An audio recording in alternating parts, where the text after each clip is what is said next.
I am Gilbert Snow, among other things, the inventor of the self-oiling windmill.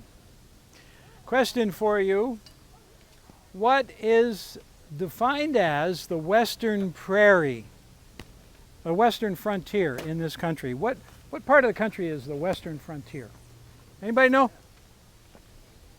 The western frontier is the area between the Mississippi River and the Rocky Mountains. It's called the western frontier because that is what it was between 1850 and 1890. The other question I have for you is, what is the most important natural resource that was necessary for the settlement of the western frontier? Water, yes. I was thinking maybe somebody would say wind, but it isn't. It's water. Well, why was water necessary for the settlement of the western frontier? Well, between 1850 and 1890, we completely settled and developed the western frontier. 480 million acres of land. That happened in a very short period of time. The frontier was settled by people who were there to farm the land. Well, when you're farming land, you're going to need two essential things. You need fertile soil and you need water. Well, fertile soil was not a problem out on the Great Plains. There was plenty of fertile soil. And you might think there was plenty of water too. Well, sure. There were rivers that crisscrossed the Great Plains, and you could always find water at a river. And then, of course, there was seasonal rainfall that you would anticipate coming in the spring, and you know, in the wintertime you'd have snow. But that was unpredictable. It wouldn't always occur the way that you needed it to occur. So the only dependable source of water on the Great Plains was to dig wells. You had to dig a well because you needed the water to be where you needed it, not at the river 20 miles away. And when you dug a well, the water was down underground. So you needed the water up here. So what was the answer? A windmill. A windmill would bring the water from down there to up here where it was needed. The other need for water was because when farmers began the farming enterprise on their farms, they needed to get their products to market. And so in getting their products to market, they used the logical railroad. Because the railroad was developed at the same time and crisscrossed like a spider web all around the Great Plains. And the railroad was driven by steam engines. Steam engines needed water, right? So you had two reasons why water was critical for the development of the western prairie: for the farmers themselves directly to provide water for their livestock, water for their domestic needs, and in times of drought to provide water even for irrigation. And then you had the need of the railroad industry as the essential ingredient in steam locomotion. So those were the two things. The inexhaustible supply of water, therefore, was made possible by the windmill. Now, the windmill that you may think of would be the Dutch windmill. This is one that's been around for 1,000 years, and it's big. It's got these big vanes. Mostly what they do with those is they grind grain, things like that. The American windmill that we manufacture is much different than that. First of all, it's much smaller. The average American windmill is built on a tower anywhere from 10 feet to 40 feet high, and it's got a windmill head on the top. And so the windmill that we make was first produced in this country by Mr. Daniel Halliday in his machine shop in Connecticut. He built a windmill that was practical. It worked very well, and it was very popular with all the farmers who needed to pump water in the Great Plains. But he was in Connecticut. And the farmers were starting here and westward. So, in order to be closer to the market for his windmills, he relocated his business to Batavia. Soon there were about 10,000 windmill factories in this, 1,000 windmill factories in this country producing windmills. Some of them were very large. One company was producing 100,000 windmills a year.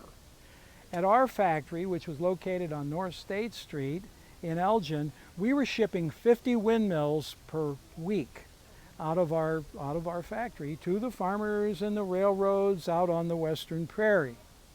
Now, when you are in a business where there are 1,000 other competitors, you might expect that it's a competitive business, and it is. So in order to be ahead of the competition, I was the designer and general manager of the company, the Elgin Wind Power and Pump Company was the name of our company. And being the designer, I was always I was a tinkerer. I liked to build things. I like to come up with new ideas, and every time I would think about the people that were buying our windmills and what they had to do in order to get the water, one thing stood out as the hardest part. If you're a farmer, maybe a 75 or an 80-year-old farmer, you had to climb that 40-foot tower every week and oil the gears. Now that would not be something that you would like if you were a customer of ours. You bought a windmill and then you had to go up there and up and down every week to oil it. So I thought, well, would there be a way that we could make a self-oiling windmill? It wouldn't require that, and therefore in 1906 I invented and patented the self-oiling windmill, and we put it on our model called the Little Giant. That was our catchy name that we used for that windmill, the Little Giant. And the self-oiling windmill was very successful. It became so popular, and everybody who looked at my invention, the self-oiling windmill, thought it was such a good idea that they copied it. So every manufacturer, 15 years after I introduced ours, was selling a self-oiling windmill. It was flattery, but we were the first. And we were the ones that did it first, and we got our good share of business from that self-oiling windmill. Now, when we introduced the self-oiling windmill, just because you have a good product doesn't mean people are going to know about it. So you have to spread the word. We spread the word in a way that we thought would be effective. Let me share that with you. So we gave catchy names to our windmills. The Little Giant. The Wonder Model A is the one that we introduced in 1912. Now that's a good name, the Wonder Model A, a little more catchy than a windmill motor. And so we made a poem, and we sent this poem out to all the schools and all the farms and all the farm bureaus and granges and all the people that would care about windmills, and we used it in our advertising. And let me read you the poem that we wrote. The Wonder Wonderful, or the Wonderful Wonder, it defies the storm, the lightning and thunder. It stands unharmed under hail's fierce batter, amid war of elements and the wreck of matter. It ties up the winds in a bundle together and tickles their ribs with an ostrich feather. It waters the stock, vegetation and soil, and it won't wear out because it runs in oil. It interests the farmer, this air-driven machine, when he foots his bills for high-priced gasoline. The wise don't make mistakes. Don't blunder. They buy a self-oiled, double-geared Wonder. We sold a lot of windmills using that little catchy poem. Some other catchy names we used for our models were the Terrible Swede, the Lady Elgin, the Mogul, the Whiz. I won't pantomime that. and the Flying Dutchman. So we had catchy names. Now you might think that a windmill is a simple machine. Well, in fact, it's very complicated. So what does a windmill have to do? First of all, the blades have to face the wind, and it has to turn and transfer the power from the wind to the pump down below. But what happens when the wind changes and it goes this way? The windmill has to face the wind. It has to follow the wind and face the wind. And so that's one thing that it has to do. What about the fact that you don't always have just a gentle breeze like we have today, or a little bit of a moderate breeze like we might have tomorrow? What if you have a storm? Or what if you have a tornado? How do you keep the windmill from turning so fast that it will fall apart? You have to put a speed governor on it. So we build our windmills with speed governors that no matter how fast the wind blows, we control the speed of the machine and the pump. So these are all things that go into the technology of making windmills. They are complicated machinery. One of the things that I mentioned to you is that one of the industries that uses windmills is the steam engine railroad industry. And in the steam engine railroad industry, the steam trains need to stop and get coal or wood and water every so often. In the early days of the steam engines, you had to stop about every 7 to 10 miles to get water. Now picture this, you're sitting on a train on a day like today as a passenger, the windows are open and you're moving along, and all of a sudden, you got to stop. You got to get you have to go to a water stop. That's what they were called. And so they have to refill with water. Well, then they added tender cars which could hold more water and make the distance between water stops 100 to 150 miles. But nevertheless, water stops were still necessary. And so when you get to a water stop, you needed to get water from up there somewhere down into the train, into the boiler. Well, maybe there wasn't already water up there somewhere. You had to put it there. So how did you get water up there to go down here into the train's boiler? You had to build a tower.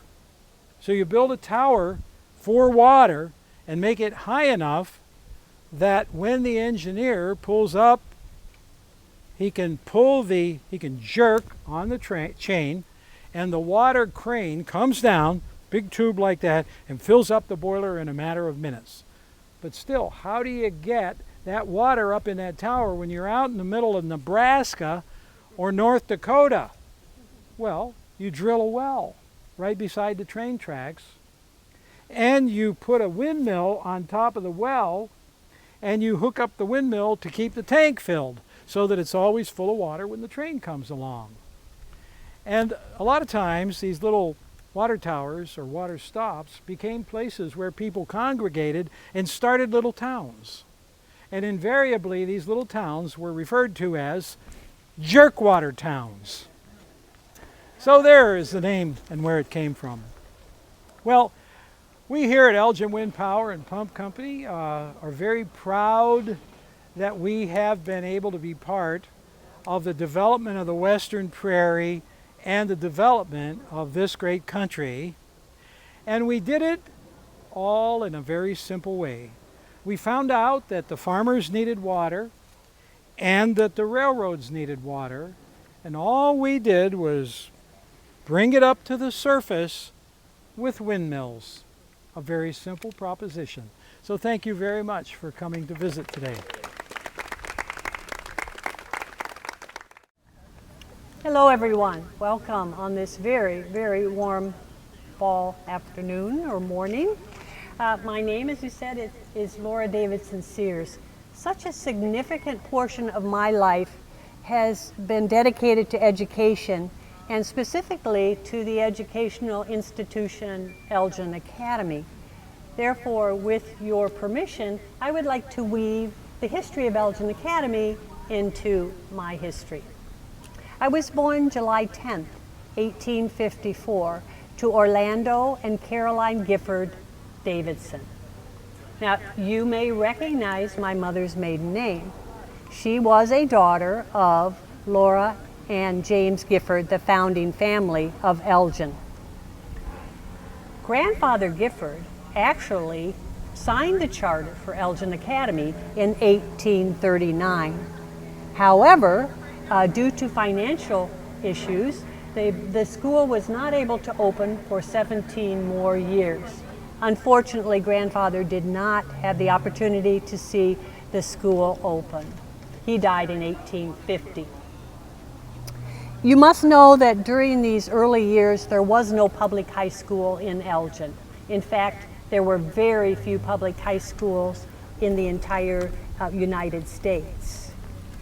My hat is falling. It's nice to have the wind. I'm not complaining, but I'm going to hold on to my hat. A partially constructed building was available on the hill on Park Street. Now, this building was originally built by the Freewell Baptists with the intention of opening Northern Illinois College. However, they too had financial difficulties and were unable to complete the building. The Elgin Academy Board of Trustees then purchased the property, completed the building, and opened its doors on December 1st, 1856. Now, my father at that time was on the Board of Trustees, and he actually served for more than 40 years as a trustee. During those very early years, students attended school 1, 2, perhaps 3 years, and no diplomas were actually issued. I have the privilege of having received the very first diploma. I am Elgin Academy's first graduate in 1872. I attended Vassar College and trained under Maria Mitchell, a famed astronomer, and then returned to Elgin to seek a position as an instructor. You can imagine where? Elgin Academy. I taught there from 1877 to 1887. Now, I taught several subjects, but perhaps my favorite was a course in higher mathematics. I so enjoyed the students, both the boys and the girls, but it has been written of me, and I will quote, "She was an inspiration to young ladies, vivacious and a fine conversationalist." And I believe I was, because one of the rhetorical societies at the Academy was named the Davidsonians after me. We females did learn how to argue our point of view. In 1895, although I was no longer teaching, I established the Laura Davidson Sears Medal for Proficiency in Mathematics, and that was awarded on an annual basis. I also created the Susan Sears Award in English in honor of my mother-in-law. Well, the Academy did influence my life professionally, but it also influenced my life personally. I married at the age of 33 Nathaniel Clinton Sears, and Nathaniel's family was very connected to the Academy. His father, Amos G., and his mother, Susan, both were at the Academy from 1870 to 1881. Amos was the principal, and Susan was considered co-principal and instructor. The family lived on the first floor of the original building on the east wing. That building still stands. It is now called Old Main. Nathaniel, of course, lived there for some years and also attended the Academy.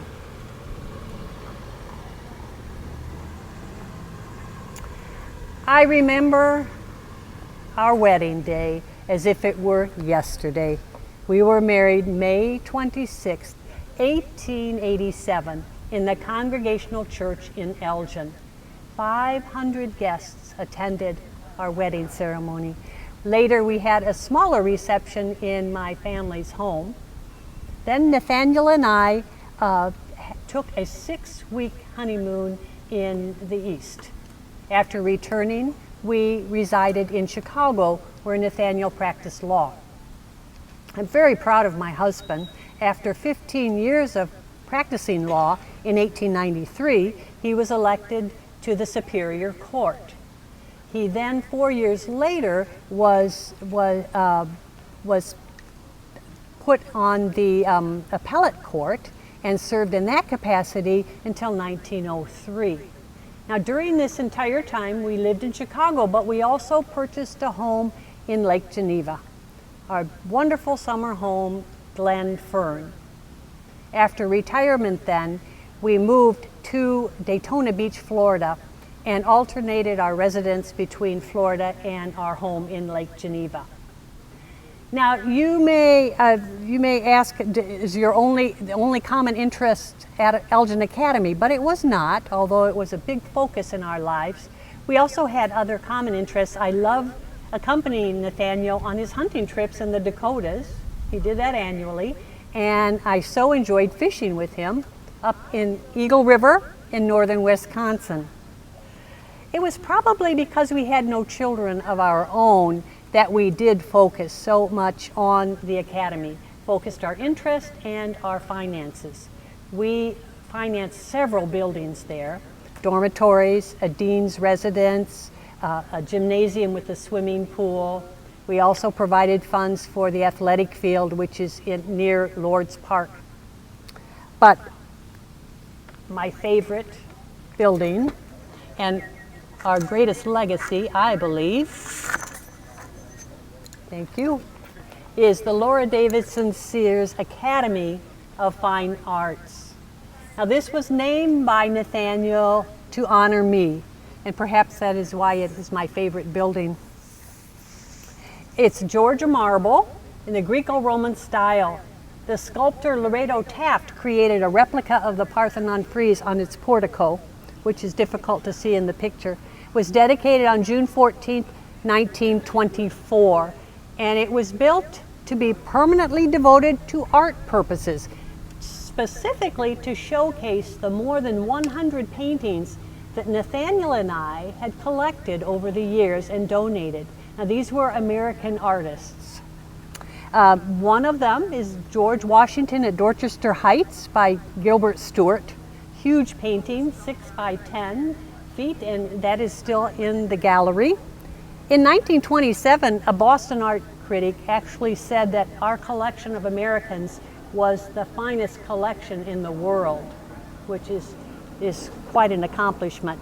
We later then also added European art to the collection. Well,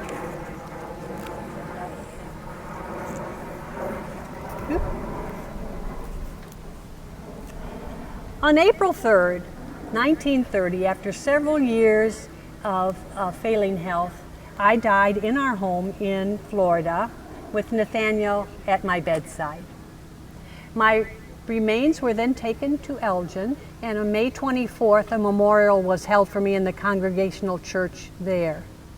Prior to the service, the memorial service, my beloved academy was opened, and a portrait of me that had been painted the summer before debuted. It was placed in the entrance, the octagon entrance, alongside Judge Nathaniel, my husband, and his parents. My body, after the service then, was taken to Lake Geneva and placed in the Sears Family Mausoleum. Elgin Academy students served as pallbearers. Well, as you have just heard, my connection to Elgin Academy is quite strong, but I also have a very strong connection to this fine city. I hope you're able to visit the Academy at some point and see some of the buildings I mentioned today. There's also a building called Sears Hall, of all things, which was built in 1940. Nathaniel left funds for that to be built. It was built to be a dormitory and a social center, and it is still in use today. Well, I know that you are visiting several vignettes today, and one of them is about the DAR. I want to mention, and I hope if it's not mentioned that you will bring it up, that I am a member of the DAR. My great-grandfather, my mother's side, Newcomb Raymond, served at Brandywine, Valley Forge, and the Siege of Yorktown, and I'm quite proud of that family lineage. Thank you so much for your very kind attention, and I hope you stay cool today.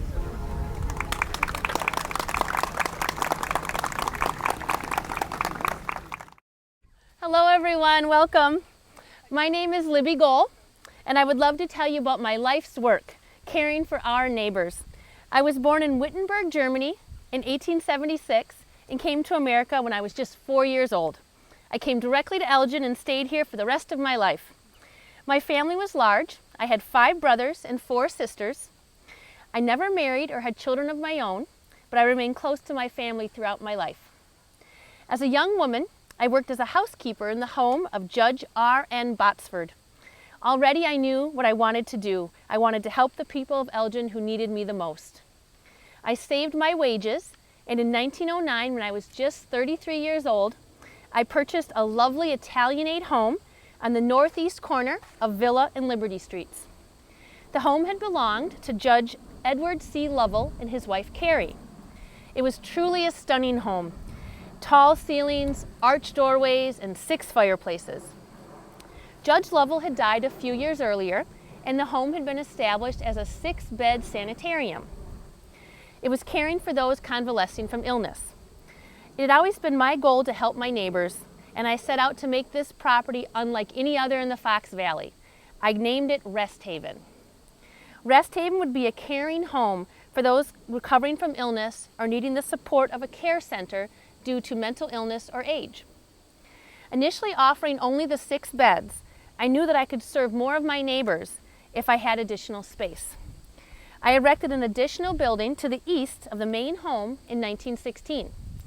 I added a 3rd story in 1923, and I added a 3rd building in 1936, and soon Rest Haven supported 100 patients. Rest Haven became known for its warm, home-like surroundings and its delicious meals. Hydrotherapy, physiotherapy, and various occupational therapies were offered for the benefit of our patients. Activities, exercises, games, picnics, and rides throughout Elgin's beautiful countryside and neighborhoods were also offered.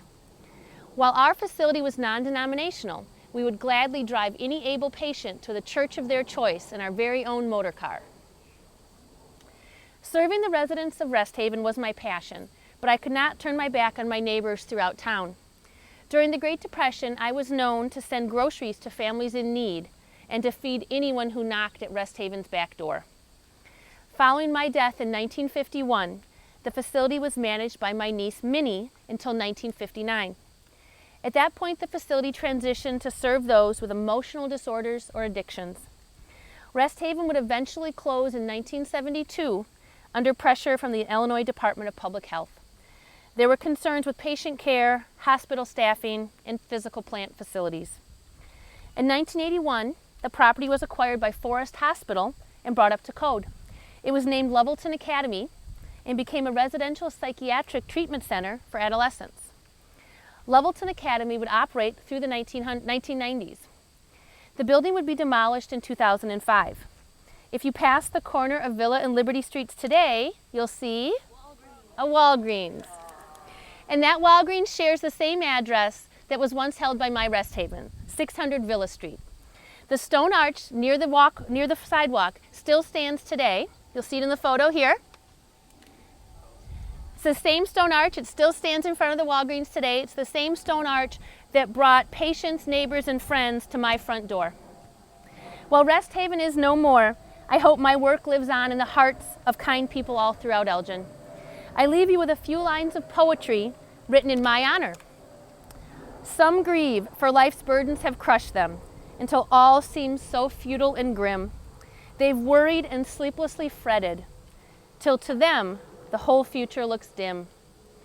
These need most of all merely kindness, understanding, patience, and care, a place to call home when it's needed, and someone to mother them while they're there. May Rest Haven long spread its beacon of comfort and help to distressed. May it long be a stronghold and refuge where the weary will always find rest. Yes, there it stands for all time then, this monument to Libby Gohl, forever in the hearts of men and not plain wood and concrete wall. Thank you for coming today. They told me it wasn't going to work. They told me They were concerned about my finances. They told me it went against the natural order of things. But I knew better. I had a hunch and I played it. Hello, friends and neighbors, and thank you. Thank you, each and every one of you, for allowing me, Fred Traub, to be a small part of your Sunday afternoon today. It is certainly good to see you. I must admit, it's even better to be seen. Now, what brings you to Traub's Bakery today? Is it our wonderful assortment of cookies? How about apple strudel? Or our many types of bagels and muffins? We have fruit pies, pumpkin pies, cakes special made to order. And the one thing, if I may say so myself, that Traub Bakery is probably most noted for is its wide selections of breads made with recipes from all over the world. Who here wouldn't enjoy a selection from a bakery just like that? But more about that in a few minutes. Let me tell you a little bit about my family and I. I, Fred Traub, was born in Württemberg, Germany on the 10th day of February in the year of 1854. I emigrated to America, a young man in my middle 20s. My wife, Mina, well, she was also born in Germany. She and I married in 1884, and we were blessed with 8 children. Well, the last group went, wow. Okay.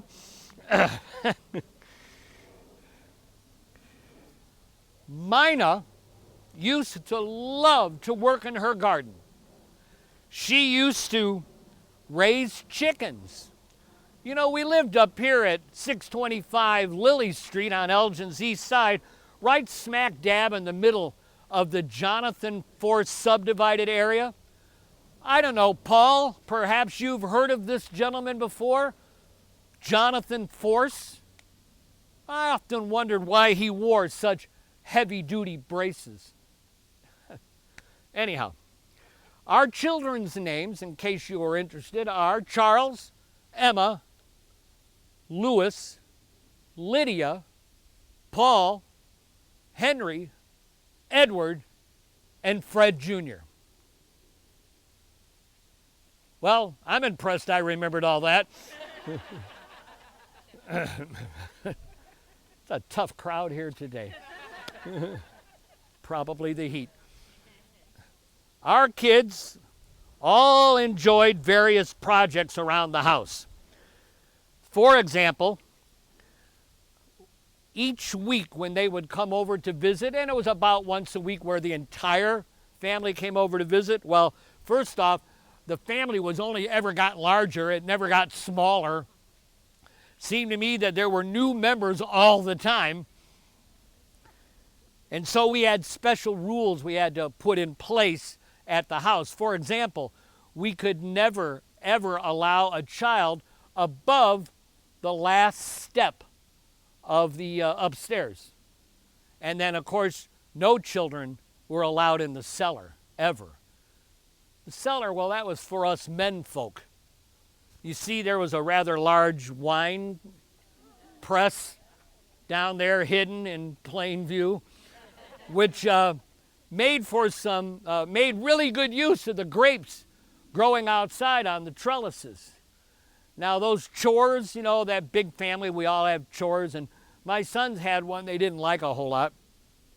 It was called filling up the water bucket, and whatever son was in charge that day, they would make sure the water bucket needed water or not, and if it did, they would take it off, you know, the sink and walk it through the kitchen, down the back steps, out the back door, over to the water pump, they'd strategically place the bucket right underneath the spigot.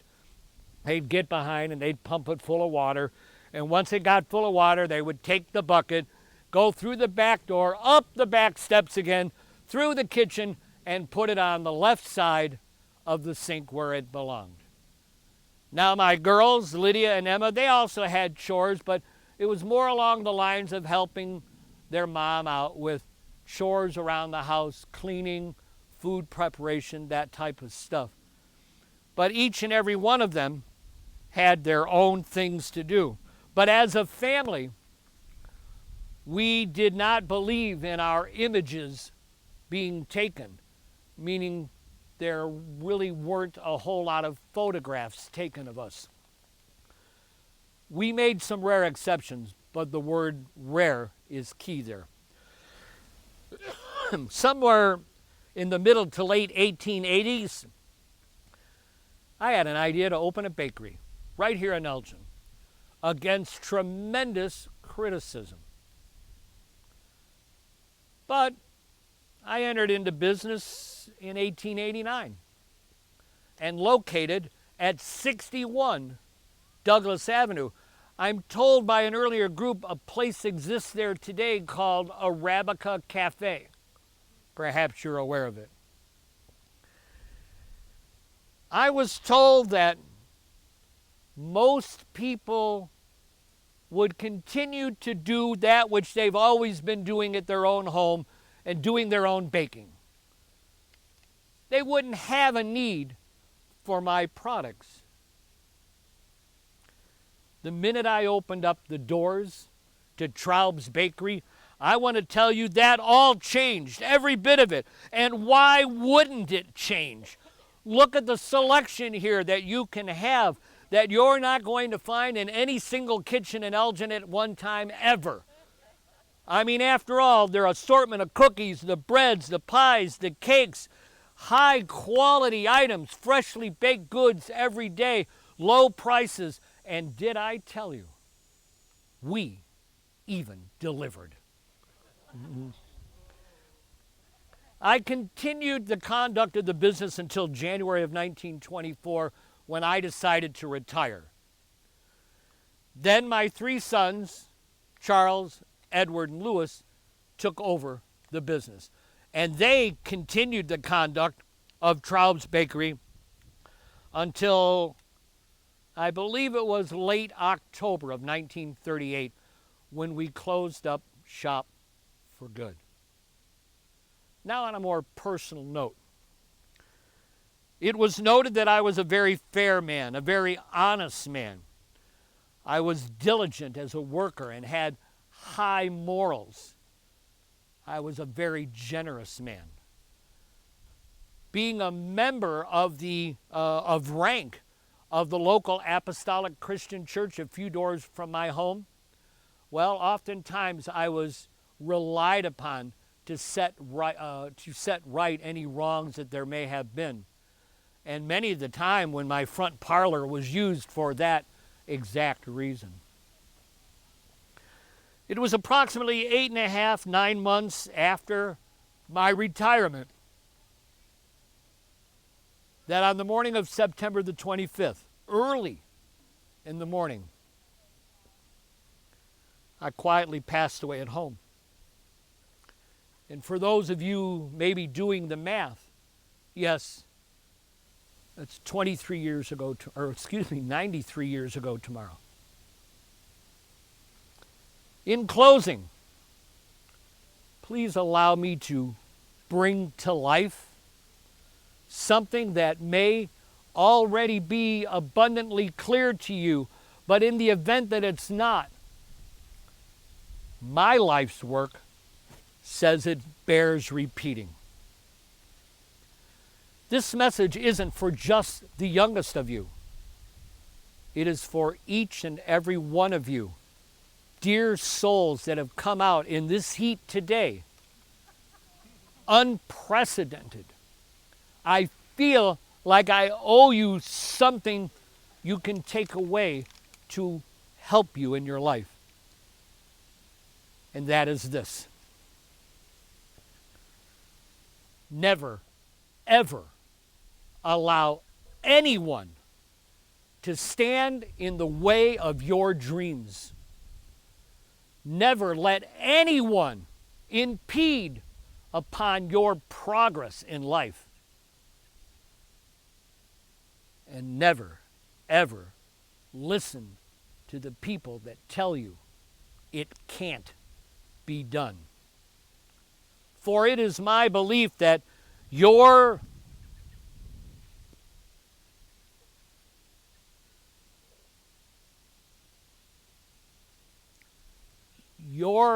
vision has more initiative than all of those who fail to see that which you see so clear in your mind. And with that in mind, who here would like a free Traub cookie? Thank you all. Good day, ladies and gentlemen. My name is John Schuler Wilcox. Many people refer to me as the General, and indeed that is the rank that I held during years of service. But it is only one of many things that I did, and not something that I feel defines me. In fact, later in my life, when people came by my house looking for the General, I directed them to go talk to my wife Lois instead. For you see, it's not about titles or accolades. It's about service. Service to your fellow man. Service to others around you to make the community as great as it can be. To do what you can do to help others to your utmost. It was these ideals that led me to become one of the most accomplished and well-regarded men in Elgin's history. But perhaps I should start from the beginning. I was born March 18th, 1833 in a log cabin in rural New York as the 9th child of General Elijah and Sally Schuler Wilcox. My family believed in supporting our community and helping it grow to such an extent that when I was 9, my father decided it was time for us to move out west to a new town to help. So, in May of 1842, we moved to Elgin and settled about 3 miles west of town on what is now Big Timber Road, where we served building our own home and log cabin there. It was on this property, not long after we moved there, that I first learned the true meaning of service, of giving all that you are and all that you can be, risking your own life to help strangers. You see, about a year after we moved in, there was a large snowstorm that came up, and we were safe inside our cabin, but some people got trapped outside. In fact, one man came to our door, knocked, we opened it up, and before he fainted, he told us that he'd left another man about a mile back unconscious in the snow. While my mother nursed this first man back to health, my older sisters and I got dressed up warm. We went out into the snow. We could see maybe 6 feet. Sir, I wouldn't be able to see you at that distance. At times we could see 20 feet.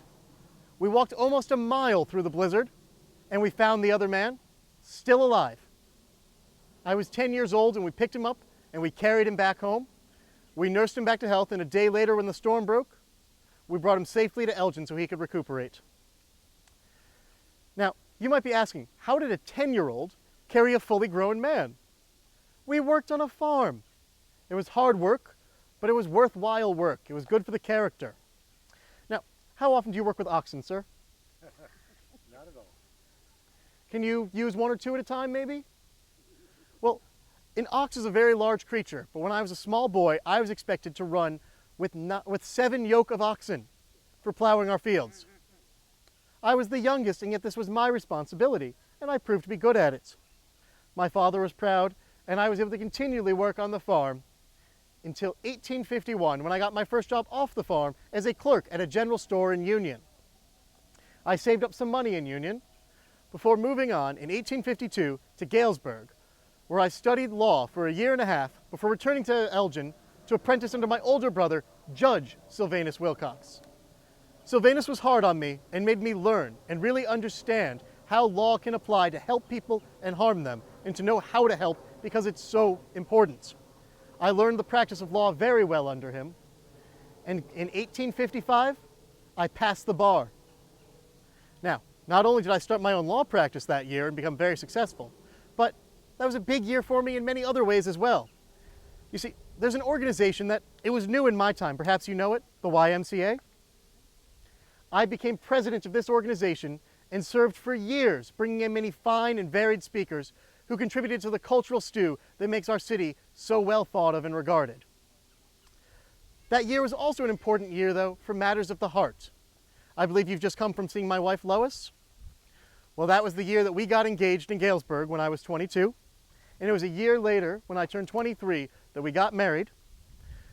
And it was 2 years after that, in 1856, that we returned to Elgin, to 436 Douglas Avenue, where we settled into our home. We had 6 children there, 4 of whom we raised to adulthood. And we found we were comfortable and worked well together on many projects. In fact, even though Lois has told you a lot about herself, this is one thing I always admire and is a great example of how we work together. Did you know that she raised the first $2,200 for Elgin Academy? You don't sound impressed. A wage for a skilled worker was $20 in my time, a month. Anyway, it took a lot of work for her, and I continued to work for 25 years serving on the board of directors, and even a long time as president of that school as well. Things were going very well there, and in life in general, but there was growing discontent in our nation. You see, I was a fervent abolitionist and a true believer in equal rights. But in Elgin, there was a large group of Democrats calling for secession. They wanted us to split away and join the slave-owning states in the South. So with the outbreak of Civil War, I very quickly joined up as a volunteer of the K Company of the Illinois 52nd Volunteer Infantry. I was elected to be captain of my company, and then I became lieutenant colonel as we organized, then full colonel, and finally brevet brigadier general in command, commissioned by President Abraham Lincoln himself. Now, I served as a good general there, and before long the governor said he wanted me to also take command of the camp of the 141st Volunteers. With 2 large regiments with me, we served in many battles well, and we kept serving and fighting. In one battle, I actually suffered severe injuries and lost a significant portion of my hearing. Do you think that slowed me down? Not at all. I remained in the service until 1864, when I mustered out at the end of the war with the rest of my regiment. Now, as you see, being a general wasn't that long a part of my life, but it had taught me the importance of politics. So, I got involved with politics, wanting to avoid what had happened before, and I worked on Abraham Lincoln's re-election campaign. Well, we had just won a war, so I'm sure you can guess what the results were. He won. It didn't go well for him after that. But I got into politics. I served on the Republican Central Committee, knowing that was the best way to serve as many people as possible to make our city and our country great. Well, continuing to serve there, I ended up running for mayor in 1866, and I won. And I found I hated it. It was too much politics and not enough serving and helping people. So after one term, I decided to let someone else be mayor, and I stepped back and ended up on the library board, where I was responsible for having the first Gale Borden library designed. It was a good design, and I made sure that we had the full Union and Confederate war records. I didn't want to lose our history. This was great expense to me personally, but also a valuable asset and a rarity in the area. I don't want you thinking, though, that politics is all that I've done, because even before a lot of these political things, I saw another need to serve the people in our community. Ma'am, what's your trade? Mortgage. Ah, so you know exactly what I'm about to talk about. Let's just say that you have a milk company, you've got a small dairy farm and you want to sell to one of the bigger people. You need a new wagon to get your milk there, right? How do you afford a new wagon? From? A bank! And do you have a mattress? Do you keep money under it? Sometimes. Well, what about the risk of fire or mice eating it, getting stolen? It's not safe to keep your money under a mattress. It is safe to keep it in a bank. The same bank that someone can come to, borrow money, to buy new equipment, to buy a house, to get a mortgage. We didn't have any banks in Elgin. So seeing a need in 1865, I was responsible for founding the Elgin National Bank and Trust Company. I served for 15 years as director and vice president at the time. In 1869, I thought more competition would be good, more banks would be good. I was responsible for the Elgin Savings and Loan Association. Served 10 years there. I also later started the Elgin Homestead and Loan Association for mortgages like yours. I also served on the board of several other banks and financial institutions because I wanted to see our city succeed. And indeed, with the ability to keep your money safe and make money on it, with the ability to take out a loan to grow your business, with the ability to earn and share and spread, our city was flourishing. But we had a problem, a serious problem. Did you know Chicago's only 35 miles away? Did you know that from Chicago to New York is about 890 miles? Did you know that it was cheaper to send goods from New York to Chicago than Elgin to Chicago? There was one train line here. There were 5 there. We had no competition on our line. So, wanting to serve again, I met up with a number of other like-minded individuals. We invested our personal fortunes. We borrowed, we made deals, we bought land, we bought rails, and we built a second train line between Elgin and Chicago. And guess what? That's still the line in use today. We didn't get to keep the line, though. The government took it, it was complicated. I lost a fortune personally. But my aim wasn't to own a railroad. I wanted to increase business in the city. I wanted to make life better for you and you. I had to reduce passenger and freight charges, and I succeeded. It was worth the expense. Now, everything went well there once we were done, and I decided to step back a little bit and continue in my other trades until 1877, when my hearing loss got so bad I could no longer run a trial, and I had to retire from law. I did become director of the... sorry, I lost my own head there for a moment. I had to take a step back there and get involved now as Postmaster General of Elgin. They asked me to do it, and I had to volunteer and say sure. I made freight charges better for our whole city and helped improve the speed with which packages could get to our businesses and residents. This helped us grow quickly. But again, in 1888, I saw another glaring lack in our city. Sir, where do you keep the goods before you can produce them into something in your factory? Where do you keep the goods once they're made? A warehouse. We didn't have enough in Elgin. We didn't have enough warehousing or storage. We had to put it all somewhere. We also didn't have enough fuel. So in 1888, I invested heavily in the warehouse and fuel trades. This enriched both our society and me personally. But I finally decided it was time to step back and start to retire. Well, I was already president of the Elgin Agricultural Society. I did grow up on a farm. And I was one of the founders of the Grand Army of the Republic Association of Elgin, as well as a number of other military and social orders that I remained involved in. I was also a member of the Universalist Church here in Elgin.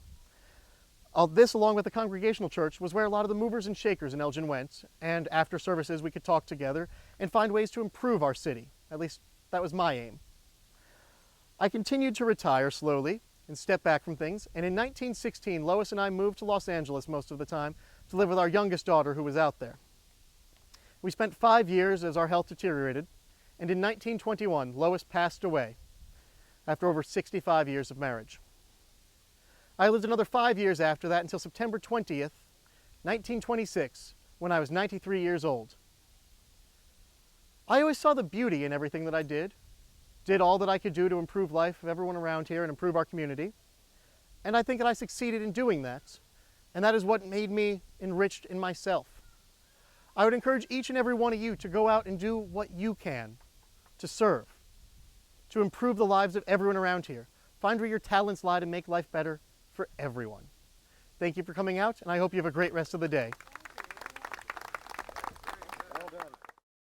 Welcome to the vignette on Daughters of the American Revolution.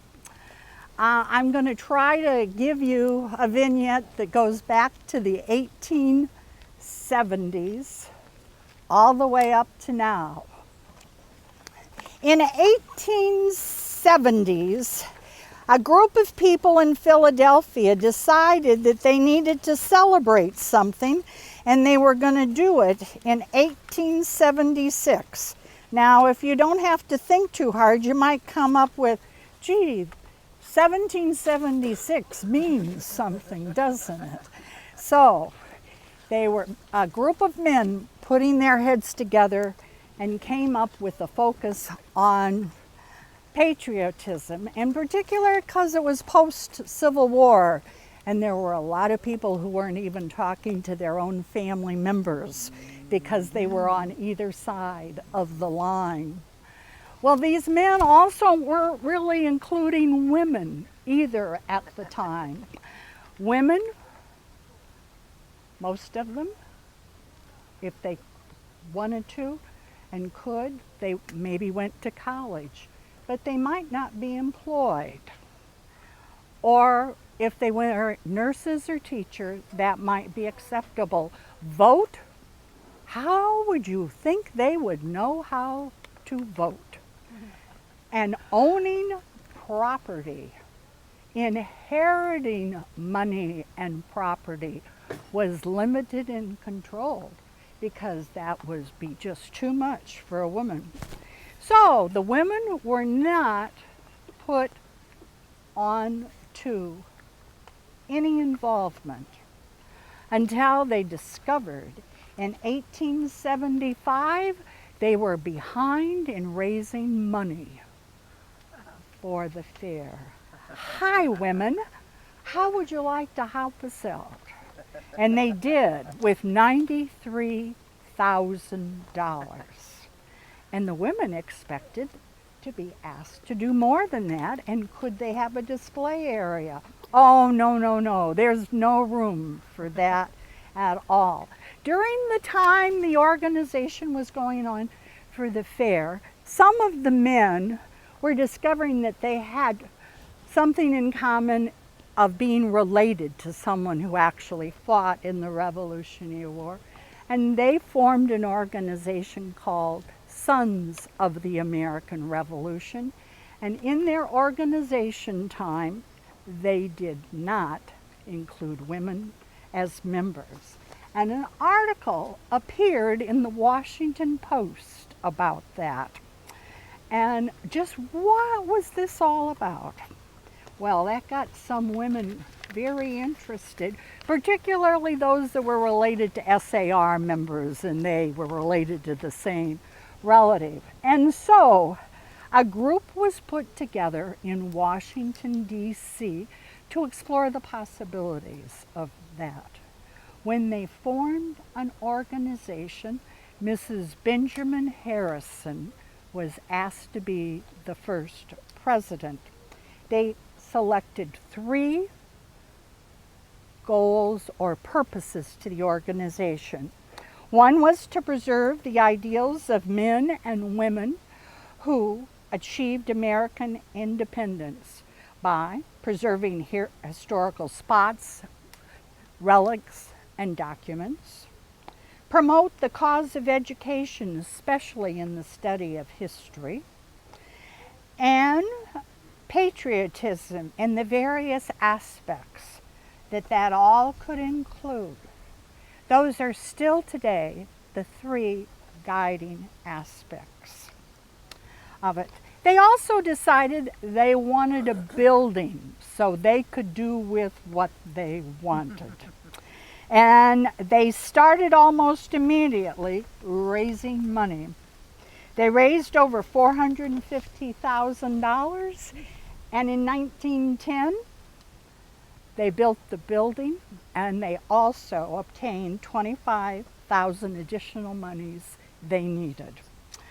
They also recognized that they needed a structure besides just a national organization that was headquartered in Washington, D.C. So that was decided, let's have states belong as a state. So in 1891, the first chapter in Illinois was organized, and it was the Chicago chapter. That chapter was closely related to the Columbian Exposition, or the White City, the Woman's Building. And who was chairman of the Woman's Building? Bertha Honore Palmer. Ring a bell? Palmer House. That should cause you. She knew how to move and shake people up. And on her committee were people like Susan B. Anthony, and I just skipped Frances Willard, which was out of Evanston. Bertha couldn't become a member of DAR because she did not have a relative who fought in the war, but she was always treated to very special recognition because she was instrumental in where we came. Genealogical research became very important in this organization in having to provide actual proofs at every level as far back as you needed to go from yourself to the person who either fought or supported in some provable way the colonist position during the Revolutionary War. It also, they wanted to recognize that they were discovering some of their applicants were what we're going to call patriot daughters. Their fathers actually fought in that war. So that was a unique decision. Now, I don't think I said this. To build that building, they had to get approval of Congress. This was a group of women wanting to build in the Capitol, wanting to own land, who wanted to make decisions as a group that required Congress to enact a law, and yearly they report to Congress on what we're about. You never know. Now, think about these time periods I've been mentioning. This is all during the development and the bubbling up of the women's suffrage movement. Here in Elgin, not too many years after the Chicago chapter developed, a lady by the name of May C. Davidson talked to a woman on a Sunday after church. And she says, you know that organization they've got going now, the DAR? I think you probably could belong. I know that I could. Let's see if we could find some other women who might like to join. And they did. And their first meeting, 25 women met in a cobblestone house on Prairie Street is the address now. It used to be Chapel Street. And the founding woman and the first regent or president of the Elgin chapter was May C. Davison. And her father was Mr. Davison. She had a sister named Laura Davison Sears, the gallery at the Academy. So we're in a cobblestone house that has historic purposes. The Elgin chapter has done things like honoring Revolutionary War veterans that are buried in the greater Fox Valley area, like off of Corrin Road, William Bennett. Out in Elburn, there's an obelisk in a cemetery there. There are monuments put up by DAR for soldiers in other capacities, i.e., coming into the Fox Valley area with William C. Scott during the Black Hawk Uprising. There are monument markers now in the, used to be the Black Hawk Preserve, and that is DAR. We also participate quite often in marking sites on cemeteries, Revolutionary War soldiers, and also members of the DAR. And if you walk around here, and you'd have to walk a lot further today up a hill to be able to see that, so that's why you aren't seeing it, is the replica of the DAR pin. It's like the wheel on a spinning wheel. And there are 13 spindles, 13 colonies, and representing of the yarn that gets spun together is one. These can stand alone or they can be marked on a grave. I know a monument down in the Garfield Farm Cemetery that recently passed, a DAR member has one marked there. There are 12 Madonnas of the Trail all along from coast to coast. The majority of them are within the 13 colonies, with the last one appearing in California on Highway 66. Growing up as I did in California when we took Sunday rides out to the high desert or the olive groves or the wine area, we went by this monument. And when I became a DAR and heard about this, I knew exactly where it was. Went out to visit my mom, and we went on a field trip one day, and sure enough, on the bottom of the stand of the Madonna on the trail was DAR when it was originally erected and when it was refurbished. But they're all along, and I didn't realize there was more than one. I just thought it was this one and just was on a trail, otherwise known as Highway 66. Now, to show you the importance in some communities to DAR, when Macy Davison died, she's under the headlines of the first page of the newspaper. First Elgin DAR Regent dies. Now in our area now, there's a chapter for the Greater Fox Valley. Basically, it's called Elias Kent Kane, named for the first Secretary of State in Illinois. And then Signal Hill has a chapter, and it's over in Barrington. A new chapter is developing out in Huntley. They have a population growth, I think, out there. Some people are transferring memberships there. If you are interested and believe that you qualify, there's information in the geology section at Gail Borden Library, or go online, look up DAR. That's all you need to do. Put DAR. It can be lowercase, uppercase, and it'll tell you what chapters are and contacts, purposes you might have to do things. But our focus gets interpreted a lot of different ways, and that's what's interesting.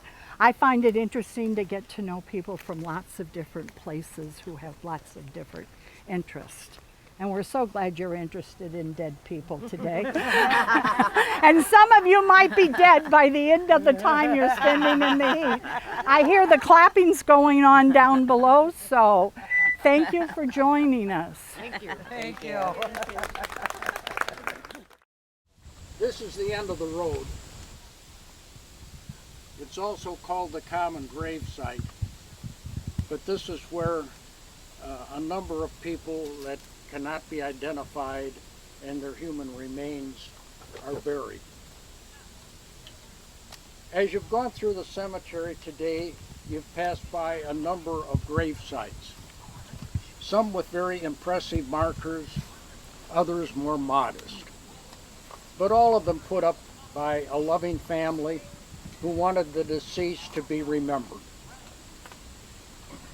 Elgin was founded in 1835, and the first death occurred in 1837, and this was to Mary Ann Kimball, who was one of the founding families of Elgin. She was buried at Chapel and Division Streets on land that was donated by James T. Gifford. By 1844, just 7 years later, this cemetery had become filled. At that time, the city of Elgin designated property at Channing and DuPage Streets as the city cemetery. By 1889, the Channing Cemetery was approaching capacity, and at that time the city designated Bluff City Cemetery as the official city cemetery. In transferring bodies from the Gifford Cemetery to Channing Street, there were no particular problems. Number one, only 7 years had taken place, and there were only a few number of bodies. The transfer of bodies from Channing Street to Bluff City did present a problem. There were a total of 7,200 bodies in the Channing Cemetery. And of these, 3,500 could be identified and have been reburied here in Bluff City. many of the people that had been buried at Channing Street had been buried in relatively inexpensive wooden caskets, and wooden grave markers had been used. And over a period of time, these had simply disintegrated. So when it came time to transfer bodies, a fair number, you didn't know who they were. So a total of 3,500 were transferred here, and in 1951, the city of Elgin declared that Channing Cemetery was vacant and that all remains had been removed. The city then sold the property to the Elgin School District in 1968. The school district put up a new school there, and in excavation, workers discovered some casket hardware, a fair number of human bones, and several intact caskets. In 1998, an addition was put up to the school. Once again, in excavating, workers found human bones and the original casket of Mary Ann Kimball, who had survived a long time. So, who is buried here? We have a number of remains of people, you don't know who they are. You have some people that the families could not be located. They've just moved on many, many years ago and are just unreachable. You have some people here from the Elgin State Hospital. You have some that are just poor and indigent, but you have a wide variety that this is the final resting place for them. Pastor Murschel will now give a blessing to this site. Good afternoon, everyone. I am Michael Murschel. I am an interfaith funeral minister. So the blessing that we are going to be doing here today will be a real blessing, not simply a reenactment or a portrayal of one. So when we come to that moment in time, if you would please go into that mode of reverence, that would be greatly appreciated. Thank you. As Jim was alluding to the eclecticness of the people buried here, it truly reflects almost the eclecticness that we have in this community to this very day. So it's appropriate that we're here to celebrate these people, to acknowledge them, to remember them, and to pay tribute to them. These are people whose lives, even though distanced from us by more than a century, nevertheless may have crossed ours in very unique ways. They may have lived in some of the homes we live in. They may have traversed some of the sidewalks, the streets that we do on a daily basis. They may have attended some of the houses of worship that we do. So we never know where those ties come in, but what we do know is that this community is built upon the shoulders and the experiences and the life of the people, many of whom are buried right here in this place. And we keep them alive through our memories of what is in this community. For you see, no one is truly dead so long as they are not forgotten, so long as they survive in memories. Their contributions to Elgin live on, and so do they in our memories. And so if we could come into that moment of reverence right now, we now commend the spirits of those who rest here to that greatest of all powers, whom we know in so very many different ways and by so very many different names. God, Creator, Savior, Power of the universe. Bring blessings upon this ground and consecrate it. We commit the bodies of those buried here to the earth from which we all come, and to the earth to which they have returned.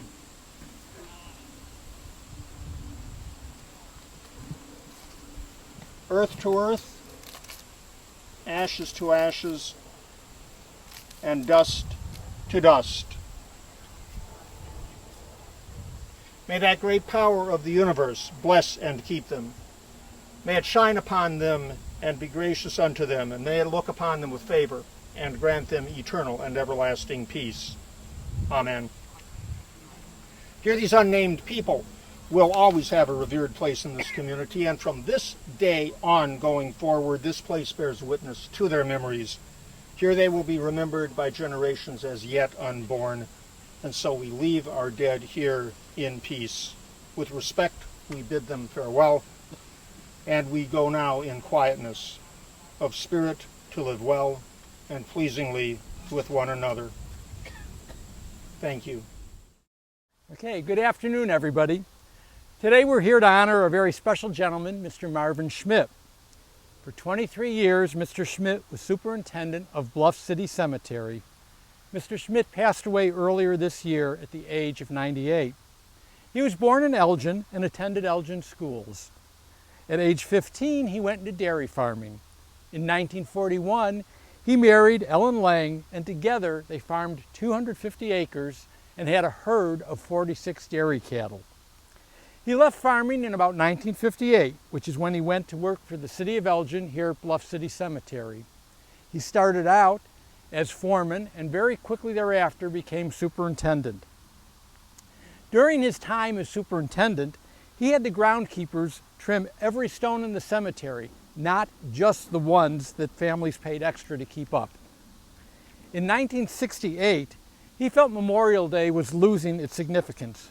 Parades and ceremonies at the local cemetery were left behind as people with their new cars were more inclined to go on trips and celebrate the start of summer elsewhere. And so he created the Avenue of Flags. And you can take a look at this. There's one on the table as well as a picture of Mr. Schmidt. He got the idea from a book about how to improve cemeteries on Memorial Day. With the assistance from his secretary, Mr. Schmidt sent letters to about 700 military families. He asked them to donate the flags that were given to them when on the passing of their loved ones. These flags would be used to create the Avenue of Flags. He also asked for $7 from each of the families to pay for their poles and nameplates. About 200 people participated in this first event. That was in 1968. When he retired in 1985, there were more than 400 flags on display.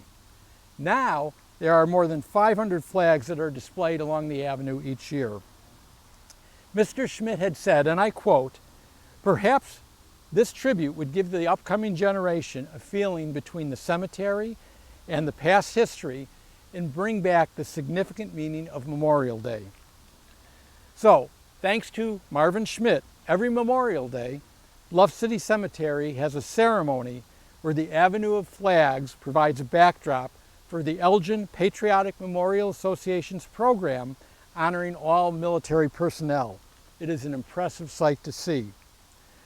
Over across from me is the monument where Mr. and Mrs. Smith are buried. In front of this monument is another monument honoring his many years as superintendent. If you walk carefully back, you can read the inscription honoring his work at Bluff City Cemetery. Thank you for coming, and please follow your guide when you're finished. My name is Marge Rowe, and for the want of wearing a Civil War period costume, I became a volunteer at the 10th Cemetery Walk. And like so many others, I just keep coming back. 30 years ago, Elgin historian Jerry Turnquist created the first cemetery walk and modeled it after walks he had seen in other communities. Although there are numerous cemeteries in Elgin, this one is owned by the city and it was established in 1899. Many of Elgin's early settlers will find that this is their final resting place, so it became the stage for us to tell their stories. The first walk had no guides. People simply followed a chalk line on the roads. That first year, important citizens in our city's history, such as James T. Gifford and George and Mary Lord, were portrayed. But there were others that year that were not so easily recognized, such as Mary Newsom Wheeler, a slave who will come to find her freedom and a new life in our community. That first walk had about 400 attendees, and it was proclaimed a success. Jerry would continue to chair the walk for 6 years and then hand the reins to Rebecca Minetti, and Rebecca shepherded the walk from 1994 to 1999.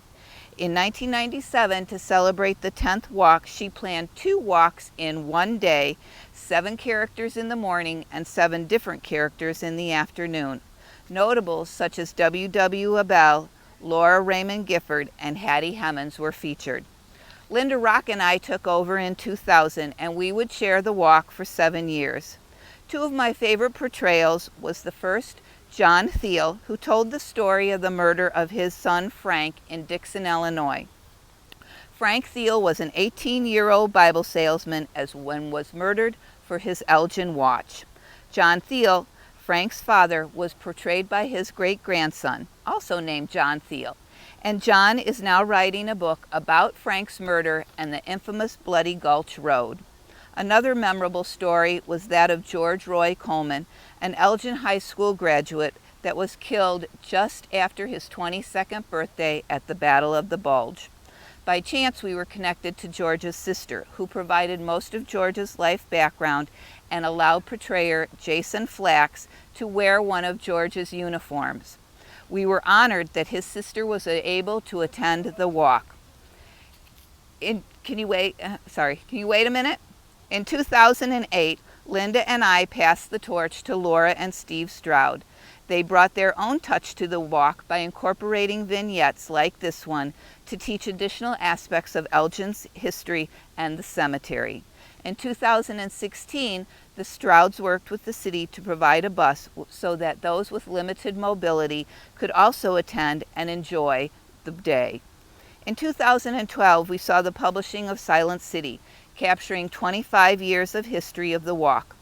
Over the years, we have told the stories of the famous and the infamous, notables, and those whose stories might not otherwise be known. And in the end, volunteers and more volunteers have made Bluff City Cemetery come alive for one Sunday each September for 30 years. Thank you for coming, and thank you for supporting the Elgin Area Historical Society.